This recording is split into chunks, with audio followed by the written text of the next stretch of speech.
Hello, this is Slow Adder from the Slow Adder Garage, giving a 6,000 mile update, review, and walk around of the 2023 Ducati Diavle V4. It's a mighty mega monster beast. So here it is. It's all one piece. So I've done over 6,000 miles on it. Through the rain, snow, and sleet. And if you look back at some of my other videos, I did the Diavel to Truckee to Lake Tahoe and back down to Auburn, California. And it was all those different weather, raining, snowing, sleeting. And then towards the end here, I'll give a slight review of my mods I've done. And these guys aren't paying me, but I like the New Rage motorcycle guys. I think it's New Rage Cycles, NRC. So I did the fender eliminator. I'll talk a little bit more about that. I'll talk about some of the gear, the Ducati boots, which are nice. The Ducati leathers. Got the different leathers here. I got my Ducati #1. This is kind of a lighter leather for hot days. This is a heavy duty leather I got from the Ducati shop. Also I got this Ducati all-weather jacket for rain from the shop with some pants. And then I also got the Ducati airy helmet with the pin lock and also the visor, which I highly recommend. And I also got the Panigale V4R here. And so we'll talk about, and I also have one of these nice Sidici black leather jackets. I go to Revzilla and get that stuff, which is nice. And I have of course, I have the Mickey Rourke Harley and Davidson movie jacket, of course, just for fun. It's not really a leather jacket. It's pretty lightweight, not really a safety item. So with that, we'll get the review started. This is a view of the bike. I've done a little bit of wrapping, put a little bit of lime yellow accents on it. And then I did the white pinstriping for some accents, and then I added the white, green, and red Italian wrap on the front. And then also put the chevrons on here, the Italian flag with the two stripes, and then also of course, the Shell logo, since Ducati is #1 in 2022, and it looks like for MotoGP that is, and so Ducati looks like they're going to be #1 again. They're pretty far ahead in the GP rating, so if you're not following that, it's exciting. And then when we're done, we'll talk a little bit about the what I call the white book. So this is the manual here. Some people wanted to see some manual stuff. So with that, let's start the video. We'll get this apparatus on here. All right, so again, hello from the Slow Adder Garage. So this is the 6,000 mile review. So this won't essentially be the technical. Everyone knows how much horsepower this thing has, how fast it goes. You know, it's got the fat 240 rear tire. It's got the what I call the 4-barrel exhaust. That, man, people love that. That's just you know, I don't know if I want to get rid of it now because it's it's a head turner. So people always ask. And one of the favorite things about this bike that I love is the Ducati quick shifter. I don't think you can beat it. The harder you ride it, the better the quick shifter works. So when you're really into the throttle, like accelerating up through the gears, it just pops right through them. And then also, same on the downshift, when you're coming in hot to a corner or slowing down, and you're tapping it down with you got to have the throttle off. That's one thing. It's in the manual here. Read the manuals if you buy one of these bad boys. So when you're coming in, you got to make sure you have the throttle. It's got to be off, and then it downshifts and it does the rev matching, which is nice. So you don't. I've had a few times when I was first riding it, or I was downshifting, and you know, because I wasn't rev matching because I thought the bike was going to do it, and it didn't because I didn't have the throttle off. So if you have the throttle on, it's going to think you want the throttle on. So you got to have it off. I had it just a little bit on, but you got to make sure it's off, and then it downshifts perfectly. So if you have any problems with the Ducati quick shift on the way down, just make sure your hand, since it's electronic throttle, make sure you're not, you know, your arm didn't go like this and you have the throttle on just a little bit, because then it'll think that's the throttle input, and then you'll lock up the back wheel. But it wasn't a problem, and that was all user error. All right, so I have a list of 16 items I want to go through here for the review. Again, if you want to have one of these things where someone borrows the bike from the Ducati shop and then reads you all the specs, this is not that video. This is a video. I put all 6,000 miles on this personally, and this is basically my daily driver. So I go to the grocery store. I usually use a backpack, but I also have a tail bag that I'll make another video. I have the connectors all tucked in here. You can't even see where the connectors are. A bag goes on there and it snaps on in 4 places, which is nice. And you can hold about a bag of groceries, or if I go to work, I put my laptop in there and stuff like that. So that way you don't have something on your back. But if I do go to carry something, I carry not a duffel bag, but it's a strap bag with one strap that hangs on the back, like a postal carrier sack, which works good. So I ride this thing every day to work and back. It's about 50 miles down the hill to my work, and so I live up in the Sierra foothills, so it's about 10 miles of twisties, and then it's about 20 miles of high-speed California 80 to 90 per hour traffic. And that 80, 90, even the 90 mile per hour, that's just the flow of traffic. That's not even speeding. So you got to be going. And so when you pass people, you can get easily 100, 110, 120 miles an hour. And this thing handles it. And that's why I bought it, was to ride in California, just as a safety thing. Actually, it's a safety thing. If you can't go fast on the freeway in California, I wouldn't recommend going on the freeway. You got to be comfortable going at least 90, just cruising. I mean, that's just flowing with traffic. So you got to be comfortable going 90 miles per hour. So I don't know, that's 150 kilometers. You're clipping. So, and then to pass people to get out of their way, you have to speed up. And that's just a typical day. And this bike really handles it. Just all the weight is low, and it's got the Gran Turismo engine that's counter-rotating, so you don't feel a lot of torque steer. So when you turn, it just there's no gyroscopical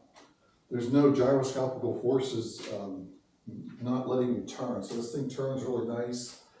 It turns nice at low speed and high speed. And it's very stable on the freeway. So when you hit bumps and potholes, I mean, you try not to, but when you hit it, it handles it.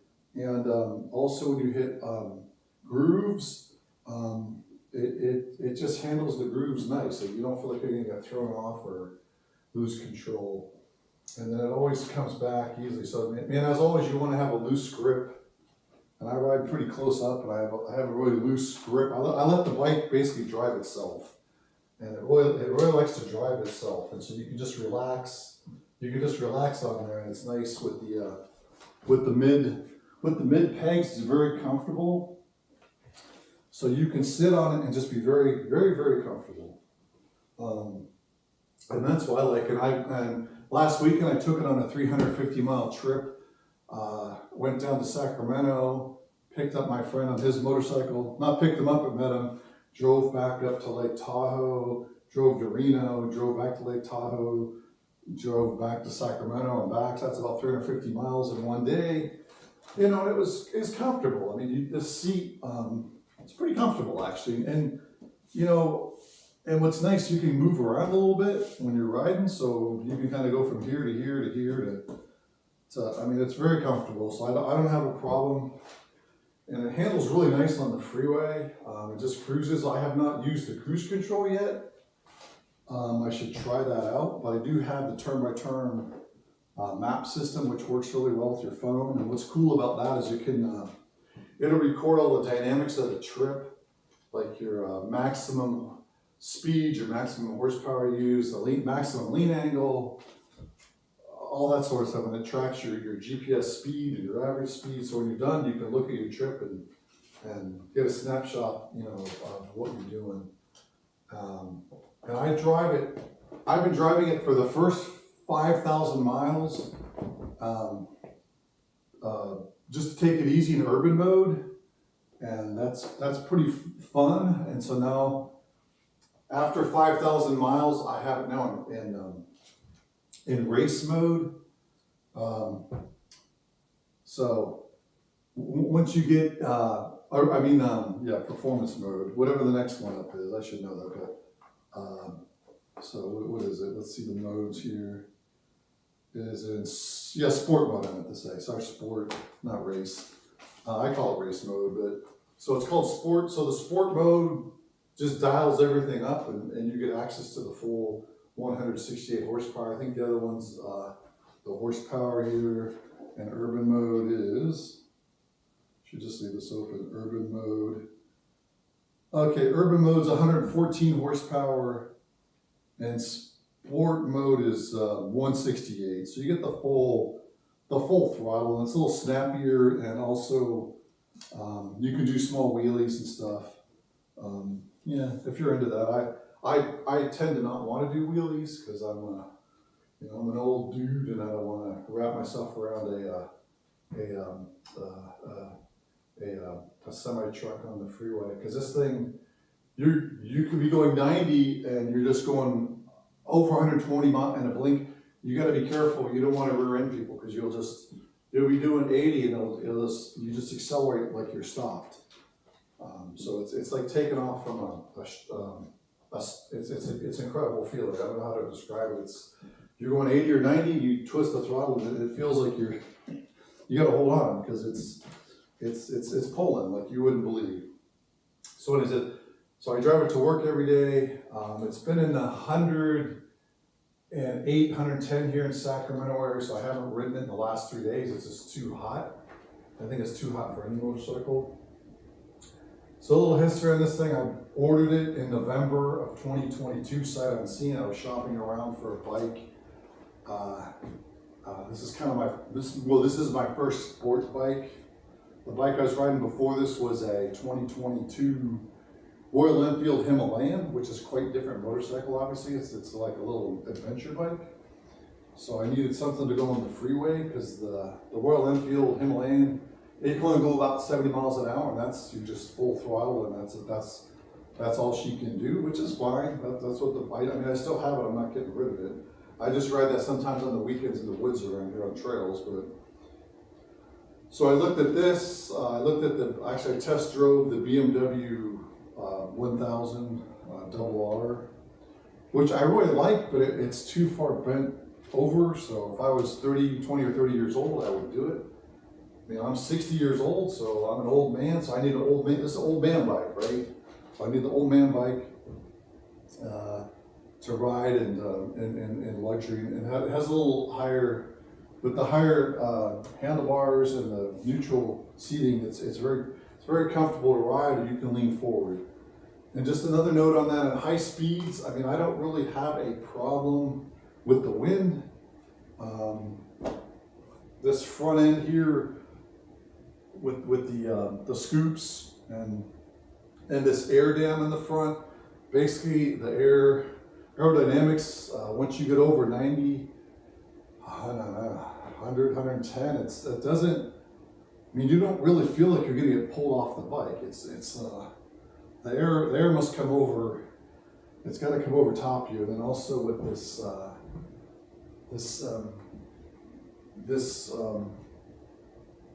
Ducati Aries helmet is really nice, because it's aerodynamic, and I bought the aero kit that goes on the back, and then there's this little aerodynamic fin here you can adjust, and you can adjust, there's several points where you can adjust the airflow. And then it also, I bought the visor that comes with it, but it's like, so this is nice when you're getting blinded in the sun, you can pop the visor up. And then this helmet goes up and down, there's airflow here, there's airflows up your eye. And oh, since I have the helmet, I went ahead and bought the Sena Spider RT1 mesh network communication system. So this is a full wireless mesh communication system. I think it says you can talk to up to 100 people on the mesh. So essentially what it is, it's like one of those survival walkie-talkies that has a 2-mile range in it. And it's got, I think it's got like 15 channels, and each channel can be encrypted with a secret code. So you can make it where you can only talk to your friends or buddy groups. Or I leave this open on mesh 1 unencrypted, and you can talk to, when you're driving around, sometimes you can talk to other motorcycles as they're driving by if they have a Sena headset. And I got 3 of these because I got this one, and I have 2 other helmets. These are both equipped with the mesh network. So I ride with my twin boys on our motorcycles, so when we ride around, we can all talk. And it also has Bluetooth integrated, so along with the mesh where you can communicate with your network, you can also pair this to your phone. So you could use your whole phone, you can listen to music, you can make phone calls, you can have group chats. You can pair it to your phone, you can pair it to your motorcycle, have it paired. It pairs to my phone, to my motorcycle, and you can also pair it to, if you have a GPS device, so you can pair this to 3 or 4 different things simultaneously. That's pretty cool. So you can set that all up. And it's all app driven, so you set it up in the app and then you forget it. So you don't have to have the app on the phone running. Once it's set up, and then when you put the helmet turn on, it just auto connects to everything. So it's pretty nice. I highly recommend the Sena RT1 Spider. They're about a few $100 a piece, so it's a little expensive, but I think it's worth it. Especially when you're talking to people. And I never used to like to listen to music, but now I rock out on my bike, and I think it actually helps me focus better on riding, and I ride better. So it might sound funny because sometimes when you're riding long distances, I think the engine and wind noise, you kind of get like a little lullaby. You get like a little bit of a hypnotic state. When you're listening to music, you're kind of keeping it going. All right, so I got sidetracked there. All right, we did the freeway, daily driver. Okay, so let's go over some of the mods. So I really like the New Rage cycles. They're back east, I think in New York somewhere, or New Jersey. Really good company. Basically, the Diavle V4 comes with this is all on the other side, but it comes with a really ugly. There's this big plasticky fender with these 1930s tail lights. It just looks. It just doesn't look right. So New Rage motorcycles, they make a fender eliminator, so that whole piece comes off. And what I did is I actually, so that I'll show this, the turn signals are here. So it moves everything from down here up underneath. So you're truly,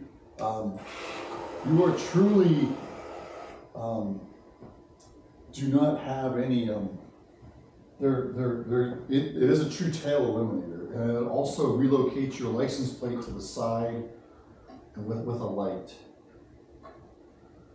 So I'll show you that. So there's a light here, which is nice. So this is where the license plate is, under that towel here. So that whole fender used to come here. So you see, here's the turn signals now. And these are the ones that come with it in the flat plate, and then I also added some of these turn signals on the side for extra visibility. You don't have to, but so you see there it is flashing the right turn signal. So this one comes with the kit, and I added these ones, the progressive. Looks pretty cool, I thought. So we'll do the other turn signal. Adds a lot of visibility, as you can see.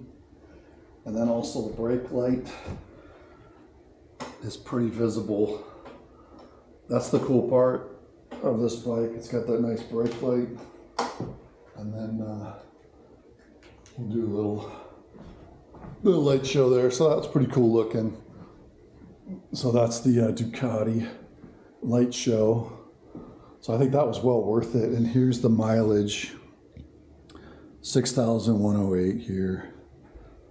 Here's the manual, what I call the white book, the Ducati manual. So that's how you know a real owner. You got the book, and it's nice. It lights up. This looks really cool at night, the red, and then this is how it looks in the front, the turn signals and the light.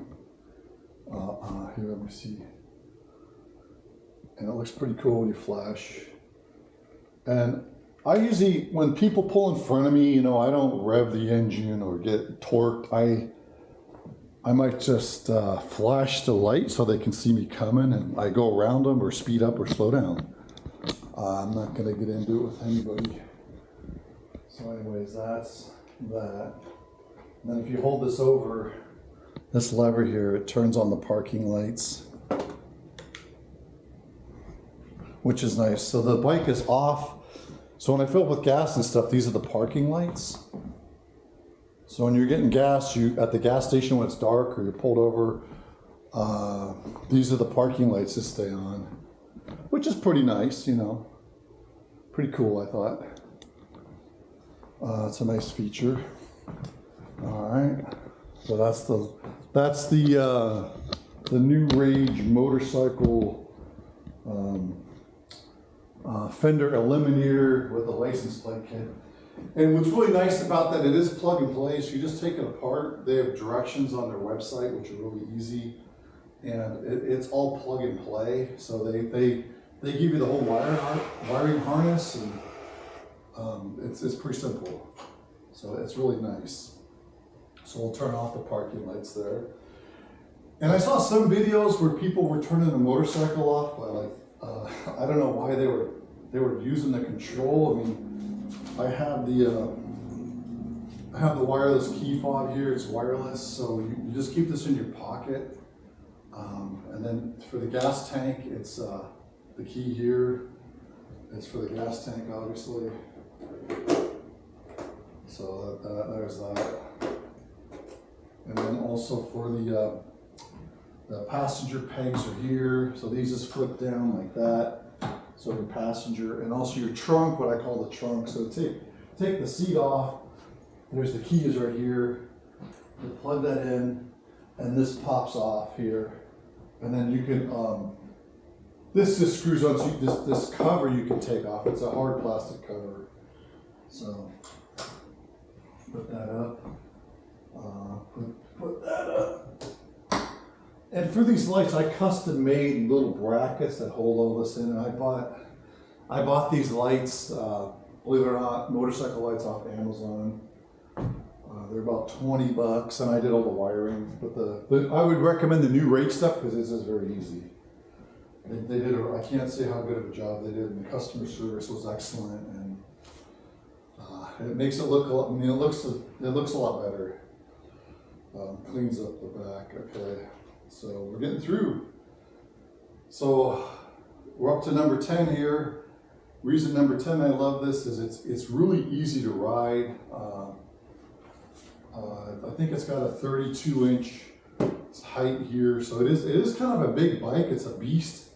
When you pull up to like other sport bikes, this thing is it's noticeably bigger. It's just big. So it's a big boy.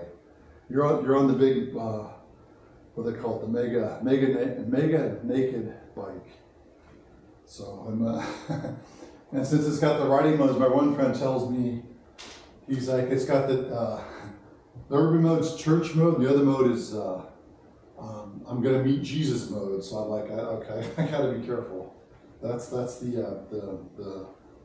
sport mode. Okay, what is it? Okay, 11, it's comfortable at high speeds. 12, I mean, the braking on this is phenomenal. Like the front brakes with these double front discs, these Brembos, man, it's smooth as butter, and you just it stops. And the tires are awesome. So you know you can't go wrong.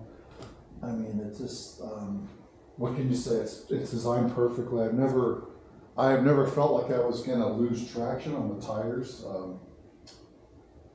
I mean, I was coming around a corner once, and there was a big patch, like a truck had dumped like some sand, and that was pretty much it. I just kind of came around, and it was almost a U-turn, and it was about a 5-foot patch, and I was able to straighten my bike out, coast across, and turn, and then the rear wheel skid, you know, about 6 inches, and I didn't wipe out. But yeah, that wasn't the bike's fault, but. Got to be careful on those corners, man, especially the corners you've been around every time. Don't overdrive it, because if there's stuff in the road, it's sayonara. You're game over, man. And reliability, very reliable. I haven't had any problems.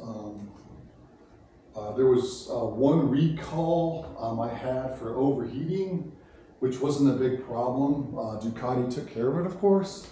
So there's 2 fans up here. And so there's a recall on all the 2023 Ducati Diavle V4s for they just replaced the fan. I believe there's a bad sensor in there. So what happens is it'll just stop running. And so if you're on the freeway or on the highway, it doesn't matter. So if you're going over 50 miles an hour, and this happened to me when it was 110 degrees out in Sacramento. So when you're on the side streets, that's when it overheats, because there's no airflow from the fans, and so you'll see it start overheating. And I noticed it was overheating, and it got up to 241 degrees. This thing likes to run between 186 degrees Fahrenheit and 220. So so when it gets 220, it turns the fans on, and it cools up and down between 186 to 220.